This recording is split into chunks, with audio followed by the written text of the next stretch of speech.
Tell me if you recognize this. You are worried about a symptom. It could be anything, a mark on your skin, a feeling in your chest, or a headache. So in order to reassure yourself that it's not something serious, you Google the symptoms. But instead of reassuring you, it scares the life out of you, because you find stuff about skin cancer, heart attacks, or brain tumours. So now you have a stronger urge to reassure yourself, and before you know it, another entire day has been written off by health anxiety. So how do you stop this destructive cycle? Well, in this video, I'm going to give you some tools to do just that.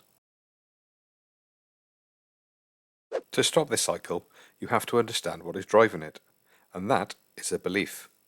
It's the belief that if you don't keep checking every little symptom, something terrible will happen and you will die.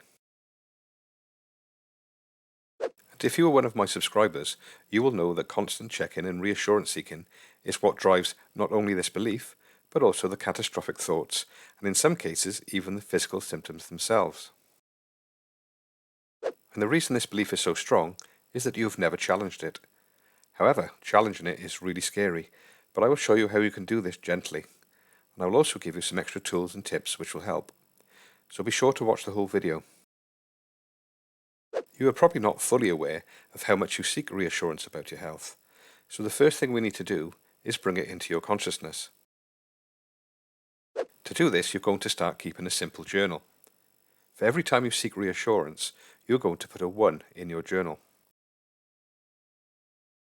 It doesn't matter whether it's Googling a symptom, posting it on Facebook, or seeking reassurance from a friend. It must be included in the journal. Getting a family member or friend to remind you can help. At the end of each day, count up how many times you sought reassurance and write the number in your journal. Next to that number, write how anxious you felt that day on a scale from 0 to 100. You are going to do this for 1 week. In this first week, you are not going to stop reassurance seeking, only monitor it. But at the end of the first week, you will look back at your journal and realize how much reassurance seeking you actually do. And believe me, the real number will actually be much higher than what you've remembered to record. Now that you are conscious of your reassurance seeking, you are going to try to reduce it. Set a realistic and easy target for the next week. Maybe just a 5 or 10% reduction. Again, keep a tally in your diary, and as previously, count it up at the end of the day and rate your anxiety at the end of the day also. Now, a word of caution. In the early stages, trying to resist reassurance seeking will make you feel more anxious. So don't be surprised if your anxiety increases for a short time. But persevere. As time goes on, you will find your anxiety starts to decrease. Yay!